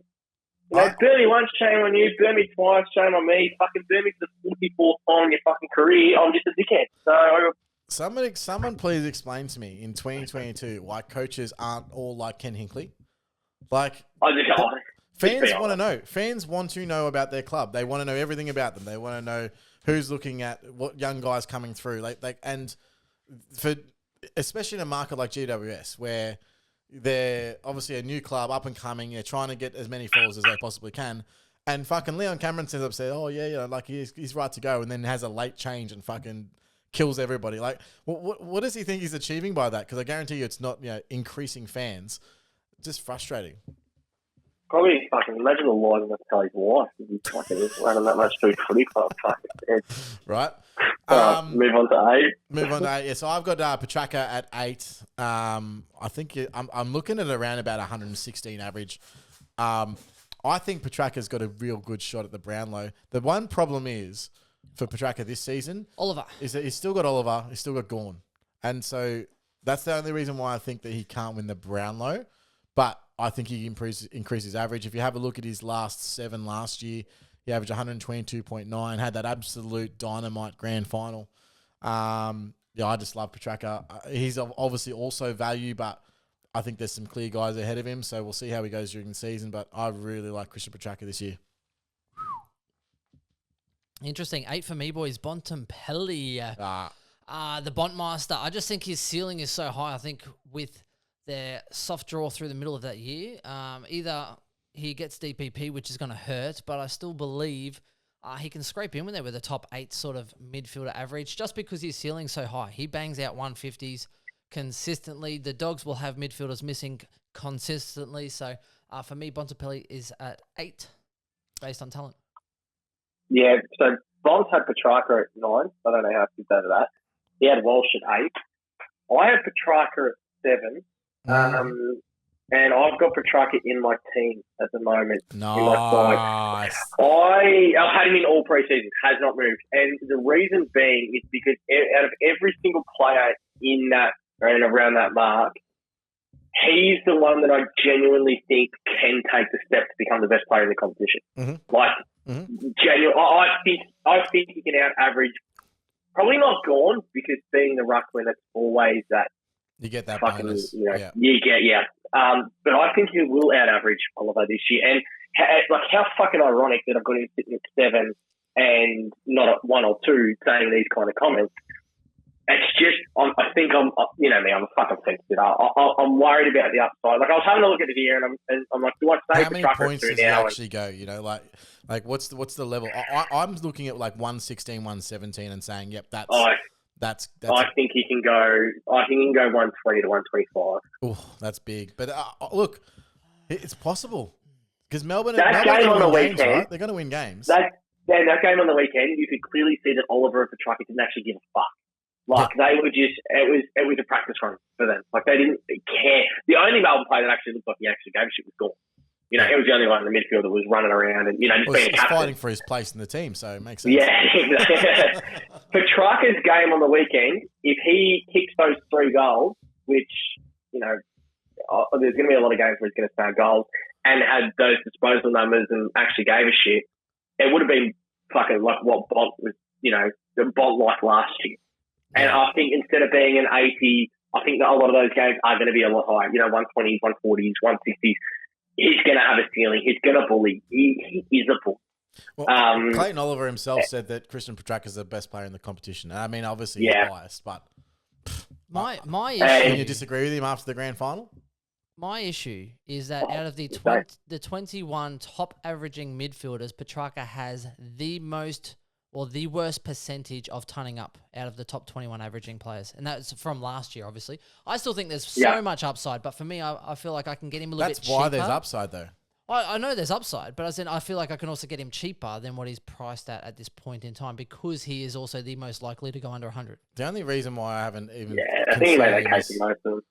The consistency of the top guys in Supercoach last year and moving forward, I don't think changes. So that's the only thing. So I mean, look. Remember, have a look back at this list last year. I mean, fucking like what McRae, Oliver, I don't think too many of us probably would have had Steele, Took, Nah. Fucking, like those kind of players. Sort of I think range. still was there. Yeah, Bond probably would have been low. Yeah, but I don't think any of us had him that high. I don't think any of us saying, still, one or two. It was the same thing that people are saying about Took right now. When Still went big, last year everyone was underrating him because it's a one-off, and they completely disregarded him. And then when he started the season, everyone was like, fuck, I need to get in Still. And so he has done it a couple of years in a row. I do like the Petrarca track. He is definitely someone that could push that top barrier. Where do you have him? Did you have him? No, I had him as an honourable mention. It was pretty much for me. It was kind of like Bonfz, Josh Kelly, Walsh, Petrarca. I thought they were all similar. I think Petrarca could push 117. See, the one that I actually disagree with you on is Bond. I actually think he regresses this year. He actually, I don't have Bond in my top 10. No, neither do I. I've got him at 12, I think. Yeah, but Bond has him at 6. Oh shit! I think I have sentimental reasons and based on his high ceiling. Look, he's arguably he has the potential to be the best midfielder in the comp, but he's really important to their forward structure. And he's come out and said, "I don't even know how much forward time I'm going to be playing. Who knows?" Like, so from a week to week proposition, you want to bank on some guy who doesn't even know how much time he's going to be playing in the midfield? I'm not banking on. I'm just saying what he averages. Chris. Funny because I think that about Dunkley as well. Like Dunkley could be one of those exact like those two could forward though. Those two could split their eye exactly, and that's the big bonus you've got. You're picking him as a forward. Yeah. So where it doesn't really matter what he does, he's probably going to be in the top 3 forwards anyway. Yeah. I agree. All right. So 7 cores. What do you got at 7? That was Petrarca. Oh, okay. Yeah. And Bonfz had Guthrie. Guthrie, oh fuck, you that's know what? So bad. Do I even have him here? Oh yeah, I've got Guthrie. In 10? Surely not. I've got him at like 15. Yeah, Guthrie was pushing even more behind the ball just on Monday as well. Guthrie, he was doing all right stuff. His first quarter was insane, but yeah, no, he can still do good things, but he was definitely behind the ball a bit. And then I was like, fuck, is he playing defense? And the next minute he's up further. Who did he average more than last year? Was it? Oh, fuck off, Chris. I won every single bet last year. You know what's funny too is I would have taken Ben's side in that bet last year as well. They just gave him the keys last year because there's no one else in that midfield that can run. And this year there is now more midfielders because they were so injured last year. I agree, and so that's why I've actually gone a little bit. But who are their other midfielders? Like fucking Dangerfield doesn't look overly impressive at the moment. I think what's going to happen this year is that they're going to realise that they're not as good as they think they are. And that towards the back end of the year, they're actually going to have to start blooding some fucking youth in that midfield. Oh, man, Cooper Stevens has to start round 1. Yeah, and Narkle has to live up to expectation too, because I think Narkle has actually a lot to go for him. Otherwise, everyone's going to be like Jordan Clark and just go somewhere else. And I wouldn't... Imagine being a kid and getting drafted to Geelong right now. How would you feel? Well, it could be worse. You could get drafted at Carlton. Jokes. Or you could be on your way to West Coast. Right. So I had at 7. I had actually 7 was 1, 2. Well, 1, 2, here we 3, go. 4, Are we all 5, fucking 6. counting? It was actually Josh Kelly at 7. I had Titch out. So are we rounding out to 6 then? At 6, I had Darcy Parish at 6. Oh, fuck off. Yeah. So do I. He's my smoky. Darcy Parish is my smoky to break into that top 6. I don't think it's really a smoky. It's a bit of a smoky. He killed it last year. No, he didn't. He I had him on my team last year. He fucking was an arsehole at the back end of the year. Back end, he just went Spud Town. But so he can have a fucking honourable mention for that. he averaged 96 for the last 7, Chris. He fucking burnt people. What did he average in the middle 8? 141. Yeah, he was so fucking good in that. I don't know what the game in that little period. Yeah, I mean, look, you got to remember, guys. Anzac Day's in the first part of the season. So big game Parish is going to be destroying Collingwood and getting his 160 odd. So yeah, look, I think he does take another step. I actually do think that as did a pretty decent this year. They might actually win a final for once. No, they won't win one. They might make one. They won't win. Let's not give them too much credit. If they make top 4, they're going to be out in straight sets anyway. So they're not making top 4. Yeah, and fuck Essendon for bringing that curse to Brisbane. P.S. Danaher. You know the one thing with Essendon as well, they don't have anyone that can kick goals. Like they are nowhere near the top 4. Like of beating those 4 teams. Yeah, I don't think they're top 4 now. I don't. But I definitely think I think they're closer. They're firmly in the 8 right now, in my opinion. Yeah, I think so. Yeah. I think that makes sense. But I think it's because of the back, from midfield behind. Yeah, and I think the emergence of other midfielders is actually going to help Darcy because Correct. as the people realise, shit, this kid can play. After finally releasing him into the midfield after 4 years or however long he's been just sitting there in a forward line counting fucking mushrooms. Mate, he was nearly withering away. He was nearly perishing. Do you guys have merit? Like, I know it's a little bit off topic, but rated on this list, sorry. No, but... you just say yes, he's been playing half back, so... Honourable for me. If he gets the defender status, I'm jumping on so... he won't get defender status. He'll come back into the midfield, but I think they like have to have him in midfield. Yeah, 100%. I think I like Merritt better than Parrish this year because Parrish is susceptible to attack. And you've seen that at the back of the last year. And that's like in all those other games where he was the big game player, exactly like you said, Chris, it was the start of the fucking season. Yeah. No one went near him because everyone was on Merritt. They realised at the back of the last year that this guy can be tagged. And he's got a lot of time because he's a young player and he's a fucking good footballer to figure out how to beat those tags. And the second he does that, he's going to be an A grade. Oh, an A class. You know what I mean? Like, that's superstar. He's was it like Seb Ross of yesteryear? First 4 rounds, Seb Ross goes bang, bang, bang, bang. And then Tim's like, put a bit of attention into him. And he's shit. Yeah. Averages 150 for 4 games. Yeah. And then Tim's like, that's right. This player's pretty good. I think look, I do love Merritt. I don't understand why they're moving him to defence. And it's clearly to make way for the other midfielders there, which is basically Caldwell, Stringer that they like out of the centre bounce, and of course, and even Hobbs, if he actually comes back. Even if it's not just now, but setting up for let's teach you a new position. You can then, even if it's not just now, maybe a little twinge into defence, but in a year or so, Merritt pushes back in defence with a pinch into the mid. Hobbs is now taking the big body midfielder. They're setting up for now for later. For sure. And don't forget, like these games, you get one cracky game. Let's use it to see what it can potentially look like. He'll be straight back in the midfield. Yeah, I agree. Who else did we have at 6? 6. Well, I had Parrish. You had Parrish. What about you boys? Yeah, we were Walsh and Bond. So 5. 5 for me was Lockie Neal. Same. I had Oliver 5, boys. I mean, look, I got him at 4, so... Whatever. Yeah, splitting hairs. Bonfz has Oliver at 4. I have Oliver at 2. And Bonfz has Steele at 5. Oh, okay. Because he's got Neil at 2. Okay. Wow. Okay. Wow. Yeah. Good value. Good value in Neil. So I'm just going to assume that we'll probably got fucking McRae at 1. Please tell me. No, I actually have Jack Steele at 1. I have Steele at 1 as well. Okay. Beautiful. So between 1 to 5, we've got the combination of basically McRae, Oliver, Steele, Miller, Neil. Yep. Yeah. Okay. All right, let's go with what order they're in. They're all any one of them could be number 1. It's true. I think for me, I've got Steele, Took. I think McRae slides a little bit. Neil, I believe, will come back in, and then Oliver, just more with I think the Petrarca kind of rising. Oliver coming off a good year. You know what I mean? I still think they're very serviceable, but that's kind of the order for me, Chris. I think that I've got Steele and Took as number 1 and 2, and the reason I have that is just the new tackle rules, and hopefully that gets interpreted properly moving forward. But they are the number 1 and number 2 tackle attempts and tackles made pairing in the entire AFL.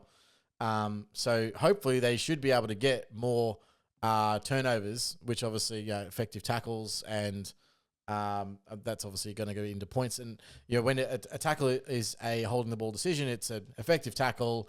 It's also a contested possession. So it's quite a lot of points. I think it works out depending on if they kick or handball between 6 and 8 points. It's a double winner too, because not only if they tackle them, it's a holding the ball. But did you see how panicked some people were? Like obviously Chris didn't watch any fucking games, but sometimes as soon as they picked it up, better things to like raise children. They knew I they could see the panicking Chris over the weekend. That's probably That's just from the browsing history. There's just sweat everywhere. Hey, Uncle Chris, can we look through your phone? No, you cannot, John. But for me, like when players were picking it up, they were panicking as well. So once you kind of actually start to tackle, instead of trying to let's ride it and hope for a ball up, people were literally they were shitting themselves. So it becomes an effective tackle as well, because as soon as they lay hands on someone, they're just bang trying to pop it out anywhere they can pop it out, kind of like a Logan mother. Did you know that's a Broady joke for those playing in Melbourne? I understood it. Do you not see a couple of instances over the weekend where they let things go a lot like they did last year as well. Do you think that is just umpires kind of, as the game goes on, getting back into that mode of, oh, fuck, I forgot about that. We were meant to interpret that as well. There was a big one in the Essendon game. I can't even remember who it was. They were tackled and spun around twice, like two fucking full which spun around. They've actually come out and announced that's definitely a free kick from now on. Yeah, and then the ball came out, and it was like play on. I was like, it was spun around twice. So they have confirmed that that's going to be 100% free kick? Yep, absolutely. Yep. Yeah, cool.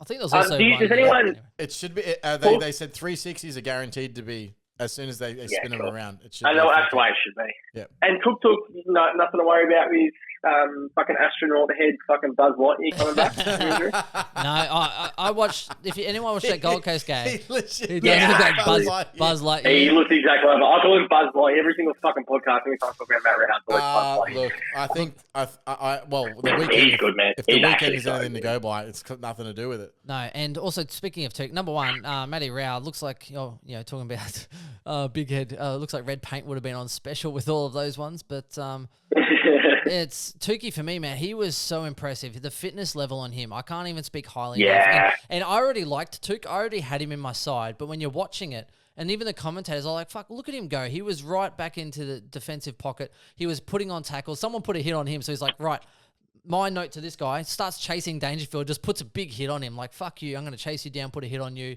Pre-season, mind you.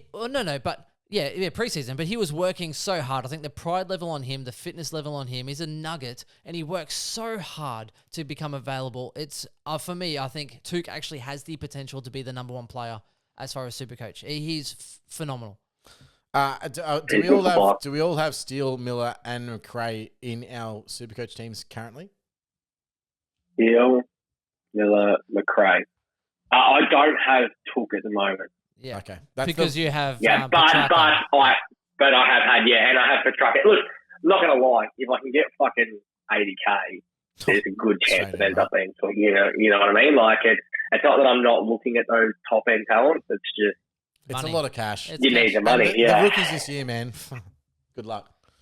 Yeah, and I think we get all of them at a cheap price. Like we do. It's factual. Absolutely. You do. And I don't have enough balls to not have McRae or Steele, I think. Have you seen the doggies run at the start of the season? Well, the first three are hard. Don't worry about any of that. Fucking, I couldn't even care. The fixture is irrelevant, I think, when it comes to McRae, whether it's hard or easy. Oh, is this because he's just going to go 130 every week, so it doesn't matter? He just fucking touches the ball so much. I don't He starts on a wing, just runs in, just grabs the ball, handball here, handball received, kicks it inside 50. All in a day's work, son.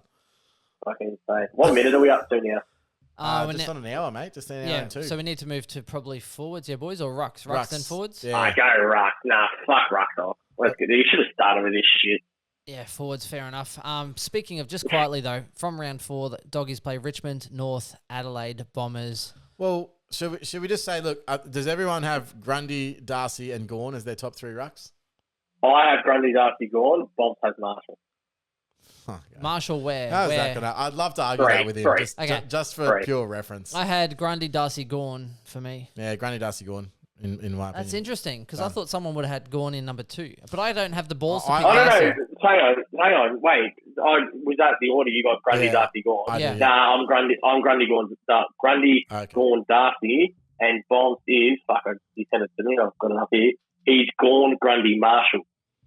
Gawn 1. He's got Gawn at 1. Okay. Yeah, he's got Gawn at 1. He's fucking huge on it, man. He's massive on it. All right. Look, I'm happy to argue with him on Discord. I just can't see that happening. Not at all. All right, forwards to contentious. I think Grundy's number 1 Supercoach player in the season this year. Ooh, I think I agree. I think he's undervalued. Hugely undervalued. Oh, agree. So strongly agree. And he looks good too. I quite like the haircut. It's kind of like a samurai that's just lost his ponytail. Are either of you two entertaining? Either of you two entertaining Wits? Just while watching it. Nah, Wits has a shit run with opening rucks. I know he did well yesterday with 50% or whatever, but he was also against Stanley, who's horrible anyway. Only ruck against what's in front of you. The one thing that I like about it is the guy tackles, like he does tackle, and this is the best midfield he's ever had at his feet, and he's a good ruck. Well, not only that, he used to just tap at his feet, but even then he was tapping to the outside, to the rails and stuff. Did you see the Took Miller tap in, I think it was the first quarter, about 15 minutes in? It was from the right centre bounce, and he's come up and, like, not even, just a training job, not even looking, straight back over his head. Took just ran through, took it perfectly, strolled himself. Yep, and I think that's probably the benefit of when you look at Witts at the moment, because he used to just hit it at his feet and try and minimise damage, whereas now he's actually able to use his height as well to actually push the ball where he wants, because he's a good tap ruckman, but they were like, right, well, if you tap it outside of your feet, we're going to get scored again, so I want you to we're going to get fucked on. Yeah, I want you to lock it up. You lock it up. No, you lock it up. No, I do like him. It's just when you look at their season, he's playing Nick Nat Nui, he's playing Gawn, Bruce and Flynn in round 3, Carlton, well, fucking easy running there, Marshall for... Big 05 and then Grundy. So he's playing, 3 of the best rucks in the first six rounds. It's funny though, like, as a pure ruckman, I actually think he's better than most of those names you just named, probably by Gawn and Grundy. He's better than the DWS boys. Hard to tap over Nick Nat, bro. Yeah, but it doesn't make a difference, man. He's just got to stand there, jump up, just negate Nick Nat a little bit, and you know it's a hit out to advantage every single time because West Coast midfield's fucking pumped. That's so bad. That's so fucking bad. Did you see we're looking at their list going, who played midfield? Because I've never seen those names before. Man, it's so hard. If I was Nick Nat, I'd just have to see it. Corey, did you see how Fremantle actually showed the blueprint in how to fuck up Nick Nat? What they do? The ruckman was taking Nick Nat Nui deep forward, right? And then Nick Nat standing there like, oh, I must be goalkeeper. So he stands right in the square, and then the ruckman just leads up about 25, 30 metres out and becomes an option. And they're sitting there, Nick Nat's like, I don't know what to do. They drag me forward. I'm going to stand here on the line and just be like one of those big inflatable arm men. And then Darcy just goes sweet and leads up like 30 metres out and gets a mark. It's literally... Nick Nat Nui gets exposed. Let's start with the real thing. First of all, it was a block. And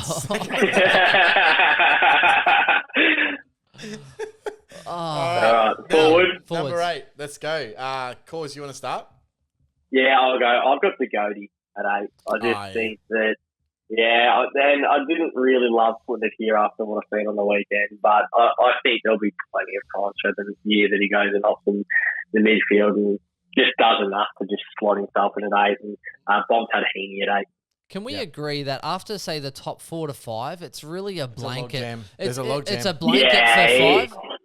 There's like 5 or 6. Yeah. And the reason I don't like it outside of that top sort of handful is because with possible DPPs, you don't really know. So as in, you might pick up a Heaney and go, sweet, no worries, he'll be top 8. Who, for all, segue is my number 8. Heaney. I got him at 9. Honourable mentions. I had him at 9 as well. I had honourable mentions of DeGoey and Taron Thomas because I think they're all interchangeable and they could all make 8. But Taron. Yeah, but as in when you look at them, it's like, okay, well, they might be 8. I just got to look down my spreadsheet to see where I had. No, Taron Thomas, dude, he averaged like 106. He's a forward who plays for North. But he's not playing in that position this year. I don't think. No chance. He'll play half forward. Anyway.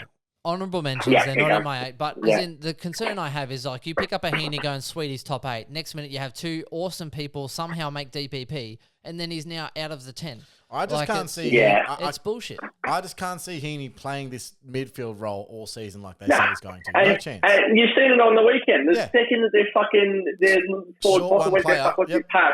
Yeah, that's it. All right, Heaney fixes it. Heaney go on, plug it in, fucking kick forward and dominate. He played shit on the ball.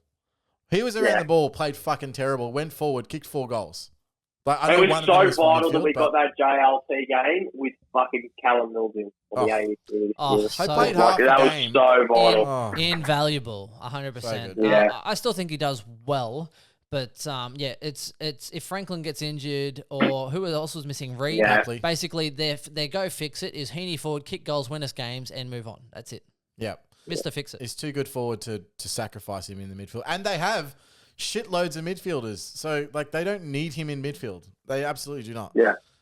My number 8 is Zach Bailey. Oh, wow, you are big. He was an honourable mention for me. Bonfz has him at 7.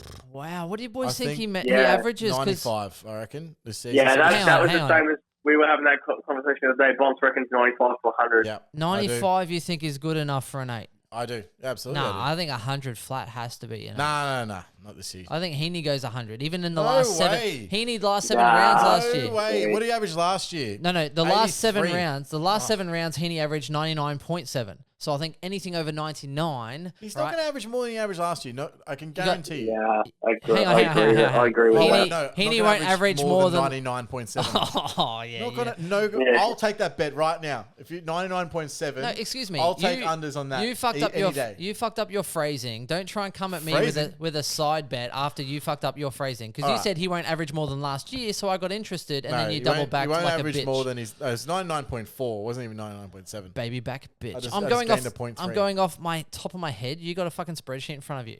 That's true. No chance he's getting anywhere near that. I think it's all. Yeah, and I agree. I don't. I think unless we get a lot of forwards, I think the forward line. I think the top tier will be clear cut, and I think there'll be a slight drop. I don't think it's going to be as compacted as the defense. Yeah, I'm absolutely with you. I think that's a bit of a blow up. I actually also think, don't get me wrong, I think that whilst I think Zach Bailey can average 95, I've got Heaney around the mark. I've also got some real left field options around the mark in, I think Stringer's about, somewhere around that, which he averaged 93 last year. He can fuck off. He's a fat pig. One that I think could especially be up there now is Brody. No sign of intelligent life anywhere. Hey, we got the fucking Buzz! Oi, I didn't know you had Maddie Rowe on the podcast. Fucking dude. Dude. Chris, it is a privilege that Corey would even invite us to shit like this, and you bring up Jake fucking Stringer. You bring up 93 last year over 18. Don't fucking talk to me like he's. It's the only over 18 he's ever gone for. You are fucking absolutely crazy. That's good gear. I actually really don't mind a sneaky Will Brodie that could average in the 90s. I like that you're laughing. That means You follow up Stringer with that shit. And you know what else I don't like? I don't mind. I don't mind a bit of a sneaky Luke Jackson in the 90s as well. Just somewhere just creeping up there. That's the worst one of them. That's fucking hard. Is that with Gorn getting injured? Or? Yeah, no, absolutely. Yeah. No, I do think that they're by the end of this. So what's going to happen this year, in my opinion, is that Luke Jackson will slowly move towards more ruck numbers. It'll happen. I think on the weekend it was only at 32%, but in the finals last year it was 38%. All I can say is thanks, fuck. Right. This last, it has been flawless. This last fucking minute and a half. Corey, I'm with you. I'm about to mute his fucking channel. I swear to God. Did we do 7? Nah, but Zach Bailey, boys. I actually think he's a good shout for top 8. Look, I love Zach Bailey. I love Zach Bailey. My issue is I think he'll split some of those CBAs with some other people coming in. I still think he's good. I think 90 to a 95. I think Zach Bailey is awesome value in draft, but I don't think he's top 8. I don't think he's going to be, with the DPPs coming in, probably even top 10. So I'm not starting him in. I love Zach Bailey. I love the Lions. I would love every fucking Lion in my team. Okay, so who are these DPPs you're thinking of? Because I just don't think... Well, you don't know. Josh Kelly played 6 weeks in the forward line that I didn't realise last year, Chris. So there are some things you can't predict. He did that just to piss you off. It did. But there are some things you can't predict. He started with Josh Kelly. Maybe how good it'd be to have Josh Kelly as a forward. Yeah. All right. Now, so I actually had DeGoey at 7. So, Cause, what's your 7? Bonfz had Bailey. I had Taranto. Hang on, I think 1, 2, 3, 4, 5, 6. Yeah, I had Taranto at 7. Right. Ooh, yeah, and I just think that it's going to be a lot of forward time. I think it's going to be a lot of forward time, which is going to... If Taranto is guaranteed to play midfielder, I'd probably have him close to 1. Because I think it would be 110. Yeah. But I just think it's going to be a lot of forward time. And I think that there will be probably about 4, 5, maybe 6 games in the season where he is susceptible to a 50 to 60 because he has 12 touches and plays 2 forward because the midfield dominates and, might not get a goal through. So I don't mind him as a couple. Upgrade I think target. it's going to be a couple of harsh. And that's it. And that's the thing. You can have a look at that. That's the beautiful part about Taranto. So with Toby Green out at the start of the year, they've already said he's going to be playing forward. They could not harp on about how much they love Taranto playing forward. I mean, that's the one good thing that they've done so far in this preseason. Now, if you're coming out of contract and they're he'll go play pure mid.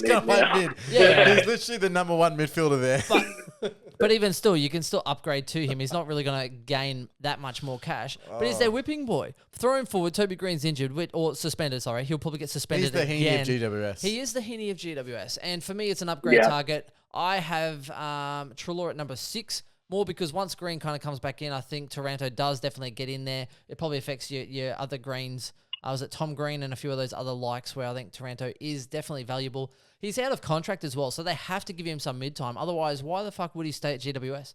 He could be one of the number 1 pigs of any other team, I reckon, Taranto. And get paid very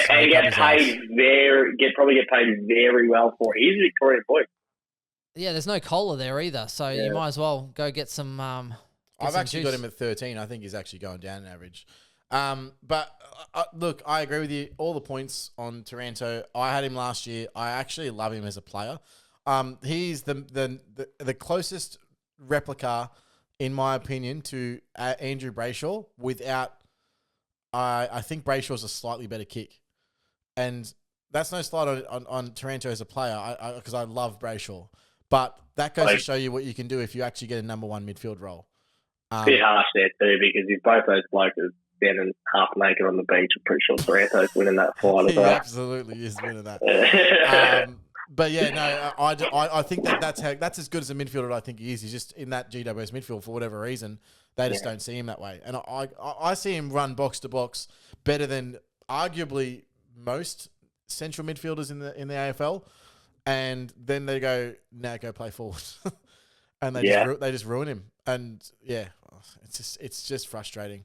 So yeah, I've actually got him down at 13. So even though I do rate him as a player, I just don't actually think that he's going to be a top 10 forward. My number 7, boys. Now I don't know if it's wishful thinking, but I've got English at 7 for me. 7 or 6? 7. No, I didn't give you my 7. So I said I had Taranto at 6. I've got English coming in at 7, which obviously my concern is it could get pushed out if there are some DPPs named in. He looked very impressive. Steph Martin was kind of slow, taking a bit of a chop here and there, whereas English was good with the hands. They looked for him. He took 8 marks. Yeah, and if they're playing against weak opponents, I can't see them using Steph. I see Steph as kind of one of those guys that'll come in off the bench, kind of like he did with the Lions. It'll be matchup based. But I still think that English is also a ruckman who's gone 200 previously, right? So I think that's one thing that always pops into my mind as well. He looked so good. He was getting behind the ball. He was pushing around the ground. He had great hands. He was also hitting up targets. He's also a good kick for a ruckman, which is kind of like a really rare thing. He had 21 disposals, man. He's nothing to see that. I actually have him higher than that. So I quite like English. I don't want to get too over the top because Steph Martin probably might have been coming back and was not going to play much time anyway. But I still think English looked that good. It's one of those things. I would be surprised if Steph Martin played more than 10 games this season. Surprised. Nah, he will. He will. His fitness is. He's done a lot to work on himself over the off season. He will. And this is the only reason I don't have English. At some point, they've got to make a decision that they are going with. Yeah, but he can't ruck. He's not no offense to him English. He's not a very good ruckman, and that's what hurts his game. And I don't know if that's size at the moment. I don't know if that. But he's not a very good ruckman. He's not a premier ruckman, I'll give you that. But I think he's someone that can average 100. Look, and I'm not going to argue that point, but I think a lot of those points are going to come around. If he could get his ruck craft to a higher quality level, he would take his game to a absolutely level. Yeah. And he'd be the number 1 fucking forward. I actually have him at 4, but I have a huge logjam from basically 8 to 5, all averaging similar, and him slightly better than that. I can't pick him. Because it's one that I'd rather see it before. And at his price, I'd rather see it. You can. Let's say he goes bang in the first 3 rounds. First of all, it's one of those ones that I think that the players around him are going to go bang, and you're being very hopeful. And I think that a lot of us are trying to sell ourselves the fact that he's got that ruck roll, that ruck forward. That if something went wrong with our rucks, that he could fix that up. And I think that's what we're trying to do. I mean, I was trying to do it early. But I get worried. He's definitely the best forward ruck that is available, right? So at very worst, he's going to be back up. Easy. Like by a long shot too, by the way. But The other worry is their mid, like how much points are going to fucking be distributed between those midfielders. Yeah, no, I absolutely agree with you. And but Bulldogs are arguably the second best team in the league based on last year. So they win a shitload of the pie. They win so much of the Supercoach pie that it's ridiculous. Like I think their average last year was 200 higher than they averaged 200 SC points higher than the average. That's a lot. Which is what? So obviously the average is 1,800 or... Well, 33, so it's what, 1,750. Yeah, so they average they average like 1,850, 1,900 Supercoach points. Like so that just goes to show, even in losses, they actually still usually out SC the other teams. Like, so, yeah, it's pretty crazy. But I see English as a guy that what he offers me is an option to have a look at Ruck 2. See if there's going to be... I personally feel like Gawn's maybe averaging 110 to 115, not like the 125 130 that he's averaged in the past. Darcy, I think, could be the same, but I just don't trust Darcy with... he could be better, but I just don't trust his body. So I just want to sort of buy a bit of time, and Tim English allows you to do that. So I'm contemplating him because at the end of the day, he's not going to be at R2 the year. He's just going to switch to the forward line. So he's going to be F6. Is he good enough for F6? I personally think this year he probably will be. So, interesting. I didn't know, man. Fair enough. And you don't need to, by the way. Who was it you up to six? Was that your six? We both had Treloar at 6. Ooh. I had Treloar at 7, just FYI. Wait, did I? Wait, 1, 2, 3, 4, 5. No, he's also at my 6. Yep. I think the one worry, the worry with Treloar is now that fucking shoulder injury already. Yeah. A lot of his injuries are lower body and shoulder injury. You just know he's going to get hurt somewhere, and it's shit because he looks so fucking good, and I want him so bad. Mm-hmm. Like I want to start the season with Treloar. I want to, but now with the shoulder, I just can't. Yeah, if you look at his scoring, specifically in the finals last year, where everyone was like, "Oh, Treloar's back." When he scored well, he scored goals because he's obviously playing forward. I can't see him averaging a goal a game next year. Just can't do it. So no, but his game on the weekend, I mean, the 2 goals were pretty gimme goals. Yeah, but that's what takes him to a 120. You know, if he doesn't have that, he's 100. And then what happens with his bad games? Yeah, he's because of the forward. I don't think those games are there anymore. Just personally, between us, I think that Bevo has to and will play him in the midfield, especially with how fit he is. I agree with you. I just don't trust Bevo as much as you do. I reckon the conversation to Treloar at the back end of last season coming into this season was, mate, you need to come back as good as you've ever been. And looking at him, he is fitter than he was at Collingwood. And some of those years at Collingwood were 120? The average one here? Yeah. Yeah. He's fitter body-wise than he was then. Probably not as in great condition because of injuries. It was like higher teens, wasn't it? Like 118 or something like that. Yeah, 117 or so, and then a 111. And splitting hairs and shit. Yeah. Look, he won't go back to those numbers, but he came back this pre-season fitter than last year. And but he's already got an injury. He can't play. Yeah, and that's his shoulder. He can't play. And mind you, there's no news on this injury, this shoulder yet, either. It was just scanned. Yeah. It's scanned. He can't play anywhere but midfield. He can't. He's not good enough to. I disagree. I think... he can have things, but he's not good enough to. He can't do what Bonfz does. He's not great. I know he's not great. Foot's not good enough to play anywhere else. He can't go, And you've seen that first final last year when it was woeful and everyone was beating up on Treloar and stuff. Because he can't fucking play anywhere other than the midfield.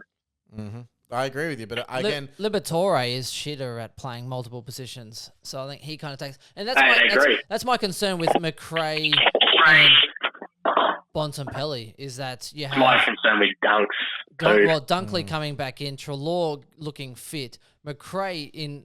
That's why Bont plays forward. No, but 2 years ago, McRae played outside because they need it. Good problem to have as a football club, isn't it? Right. Well, it's a great problem. They're like, you can pay half his wage. We don't give a shit. McRae's CBAs went down on a percentage over the Amy series, but then he just keeps racking it up. So I'm like, okay, well, is he going to average as much as he did? Maybe not, but it's still McRae is a safe 120 average player. Yeah. It's just crazy. So yeah, I think they probably lose a little bit. Bonta loses a little bit Dunkley and Treloar fill up the slack. And I wonder how long they keep living with Liberatore. I mean, are they going to maybe use him in a different role or on and off the bench maybe? I don't know. I think they like a lot of what he has to offer because he's that defensive clearance, one. And he was third for tackles. He's like the clearance machine. Machine. Like you can't change him. Don't even bother. The reason they got where they got last year is because they have a guy like Liberatore at the bottom of the pack taking all the hits. I agree. So underrated as a footballer. Oh, hugely. Number 5, another, I have another Dusty, bloke I'd love to go on a sesh with. Oh, absolutely. Mate, his body is like a canvas that's been fucked up with sort of all kinds of paint. I have Dusty at 5. No, nothing. Oh well, I had sorry, Ben. I had Treloar at 5, Dusty for me. No, you had Treloar at 6, didn't you? No, I had so Taranto 6, Treloar 5, Dusty at 4. I'm pretty much one ahead of you boys. I think I'm just one up, which is kind of how I like to finish the season. So the only reason why I have Dusty a little bit lower than other people who have projected saying he could be the number 1 is that he still doesn't tackle. Like, honestly, like... It's Amy's series. No one fucking tackles 30 possessions and not a fucking tackle to be seen. Who did they play? Hawks. A shit fucking Hawks. Who's he going to tackle? Ward? Cool. Okay, young fella, fucking go run past me. Dusty needs goals to get to 110, 115, like that sort of scoring. Like, he needs to kick goals. If he's not going to be doing that, he needs to take tackles. Yeah. Yeah. Bonfz got Dusty at 5. I got Dusty at 1. Oh. Yeah, Chris, high for fucking arms. Nah, not touching. He is as fit, and again, it's because he's lost a kidney, and I like one kidney Dusty over 2. Has he actually lost a kidney? Fit. Didn't he lose a kidney last year? No, kidney damage. Kidney damage. I don't think. I thought they took it out. Well, fuck, it's damage anyway. You might as well lose it. And yeah, actually, no, it was damage. I just kept telling him he lost the kidney. We'll talk about that later. But he's fucking. I think he looks fit. Losing the weight was probably one of the best things he could have. Really, like now he's going to stop trying to fucking fend off absolutely everyone. Yeah, but because Richmond's he thinks he's too strong.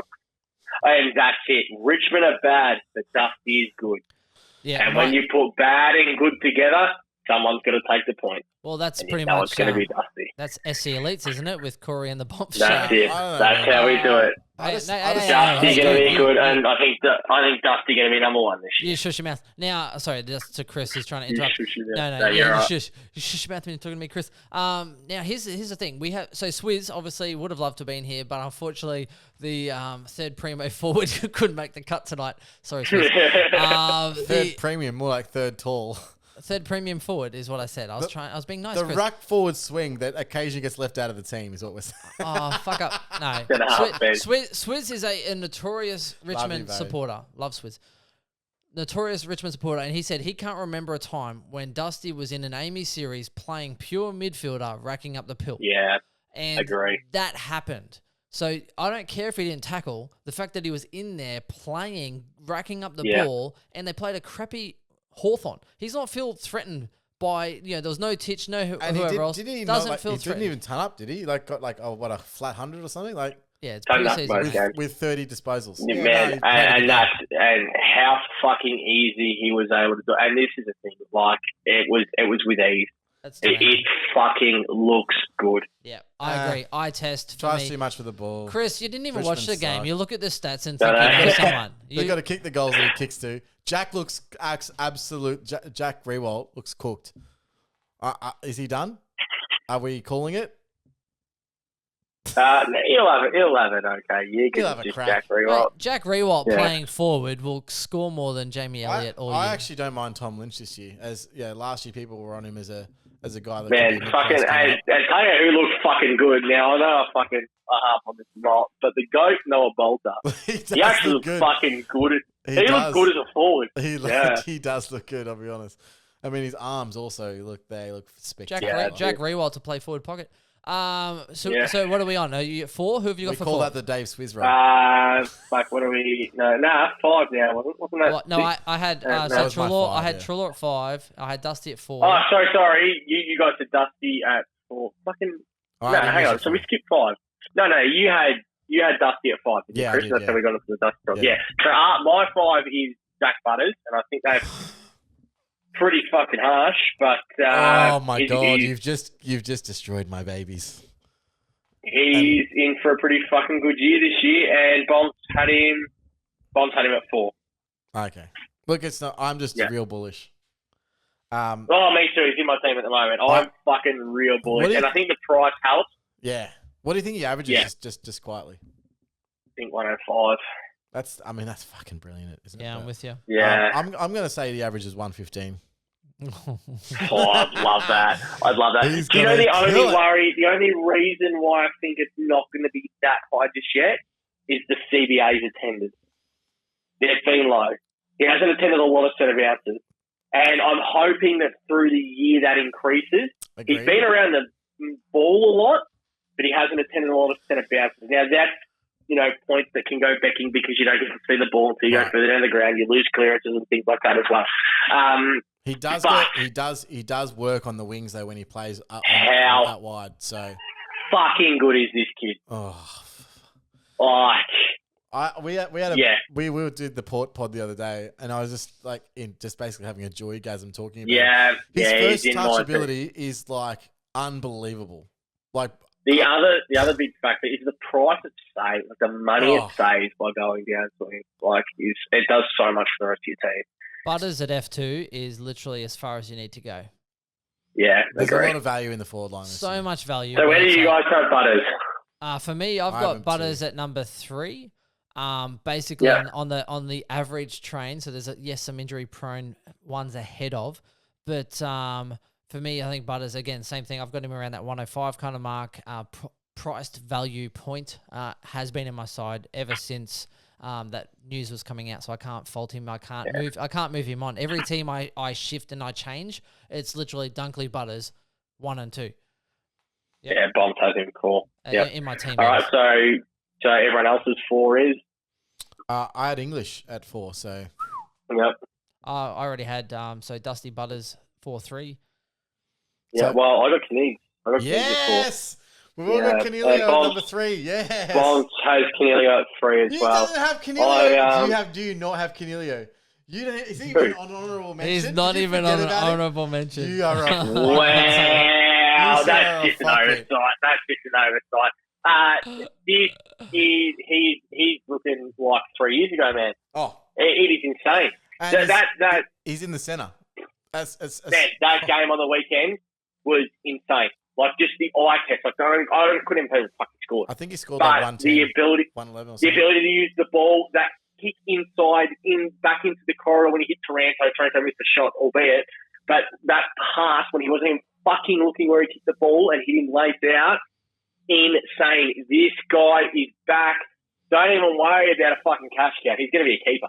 I absolutely agree with you. He's keeper number 13. Shout out to Grimo also saying, was it that GIF or whatever it is, the sign where it's like, change my mind or something or other. Yeah. And he actually put Taranto as a keeper, change my mind. Canelio is a keeper. Oh, sorry. Canelio is a keeper. He doesn't even have him in his top 10, this guy over here. I also have him number 3. So, I love Canelio. I think that's just an oversight. Yeah. Sorry. Fuck, that was loud. Canelio. So, Ben, who did you have at 3 then? So Butters for 3 for me. Sorry, who's 4? Oh, yeah, it's probably you said, yeah. Yeah, I've got my top 2, though, waiting for you boys. Let me know. Yeah, so Butters was 2 for me, so.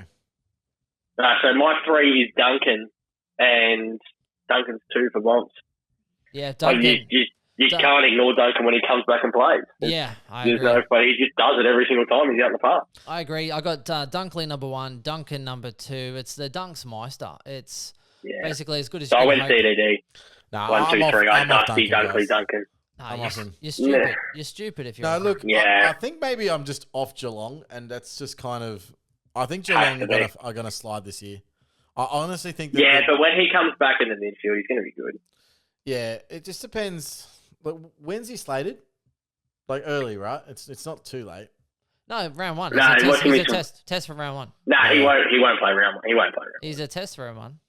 Well, they can't have a test 2 weeks out of round 1. No, because they said he did a whole bunch of he did a whole pile of running and kicking and stuff on Thursday last week or something. So I think he's in the Okay. realm. Or maybe he might play round one. He's in the realm. As far as what I saw from yesterday's article, he's in the realm of round one. Whether he plays or he'll not. be out again by round 4, so I mean, whatever. I was going to say, you can't pick him. Like, we're talking about this as where we've got him, and I hope people don't take this as gospel as this is the second best player that we say to go pick this year.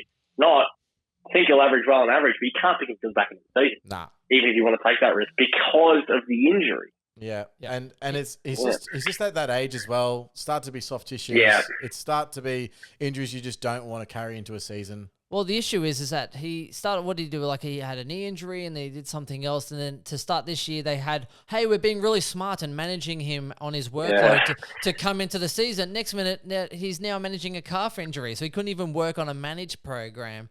But the plus side is Geelong's injury medical team, mate. Well, send him to Brisbane, mate. We make everyone royal gold. But Duncan did average 117.8 for his first 5 rounds last year. He's gone on huge runs before, right? So if you take out his injury and the bad games out of that injury, he was still extremely high and underpriced. As far as average goes, I think he's probably one of the most important players to Geelong as far as them having premiership chances this year. I personally, I think if they actually want to win, and I don't think they're going to, because as I said, I think they get through the first 8 to 10 rounds and go, yeah, we're parking it, boys, and we're going to play the kids.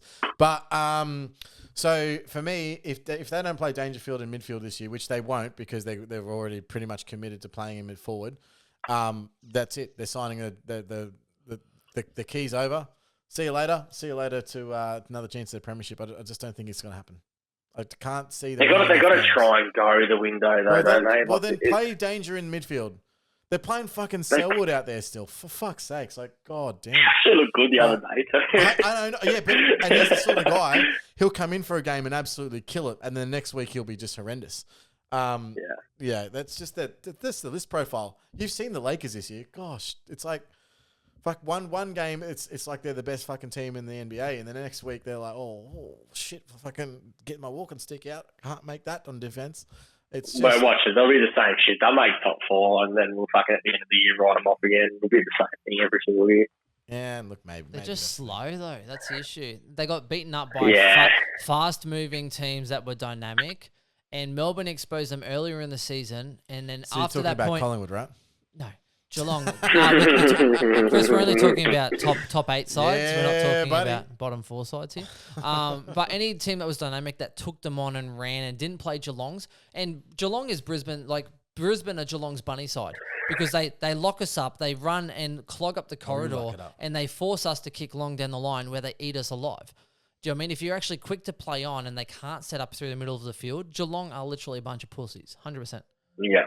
And Brisbane we always lose to them because we play slow and we go into their hands, and Geelong love it slow because they're old. Yeah, once a week is what I'm hearing. Yeah, low and right at, was it like a right at low and slow? Low and slow, yeah. And the retirement award out there. I mean, they've got the golf carts ready. You know, you just may as well just set it all up. You know, what can I say? I'm a shallow penetration master. So you guys all had Dunkley at 1, yeah. Yep. Yeah. Yeah, and I was the only one that did that at 2. Yeah, I mean, look. Here's the thing. As I said on the Western Bulldogs podcast, he's a guy that could potentially be the number 1 Supercoach player, but he also could completely go the other direction. I was actually just about to say, would you be shocked if that kind of that patch that he had last year was to reoccur this year? Nah, I wouldn't be shocked. Yeah, neither would I. And that's why I'm not starting him. Oh, you're fading. Yeah, no, I haven't had him. I haven't had him once. Just do yourself a favour and just have a look at the doggies draw and then rethink your decision. Yeah, and I think the easier the fixture, the worse it is for him. And that's no word of a lie because have you seen him play Carlton before? They're just the kind of time. I'll get him at 550 again. The one risk I'm taking is on field point. That's what I'm taking. That sucks. But it does so much for your team. Why dropping him down to Dusty, Butters, etc.? Like, it does a lot. Yeah, and look, cash is king this year. I mean, anyone starting a 123k rookie on field this year, or is it? At the moment, I got the Conning on field, but that's only because I got Hind on the bench right now. Isn't that ridiculous? We got so spoiled, in the expansion years with all these cheap rookies, and then for 3 years we just had all these rookies come through because they couldn't get a gig, and now we're like, bro, I don't want to pay 170K for a rookie. What are you, what are you talking about? I don't want to have to pick Horn Francis playing in the forward line of North. Hey Corey, you know what's funny? I just got Chris had his Supercoach page logged in on my browser. I just got rid of Dunkley for Dusty Martin, and then got Sicily up to Luke Ryan. Yeah, good. That's right. Good improvement. How fucked are we? I mean, before we just run away, how fucked are we going to be down back with the talking right now? Because for ages I was going 5 deep in the back. Big Johnny Sins probably not going to play. Driscoll, fucking in doubt. I mean, apparently it was COVID protocol. That's what I heard as well. It's going to be hard to fucking fill out that bench. Yeah, well, without going Gibcus, Hinge, fucking Paddy, you're spending $600-700K on your rookies. Yeah, it's ridiculous. That's why Hewitt's going to go 105 and just make it all better, boys. Yeah, it's one of those things, Chris. I think a lot of what you want to happen is affecting a lot of what you think will happen. Do you have your own little sign-off, or do you just play music as you please? We just usually drop the mic and bail and play some music. You go nuts, so, mate. You do. I'll give a sign-off. So on behalf of the Supercoach ELITES boys, being myself, this monster's little bitch, as I opened up with. The Insider boys, thank you. It is a pleasure as always. I actually look forward to this podcast every year. It's a good one. And it's probably even better when Bonfz is here, to be honest. And our Patreons at patreon.com/FC Elite. Peace out, community, and thank you for listening. Bye.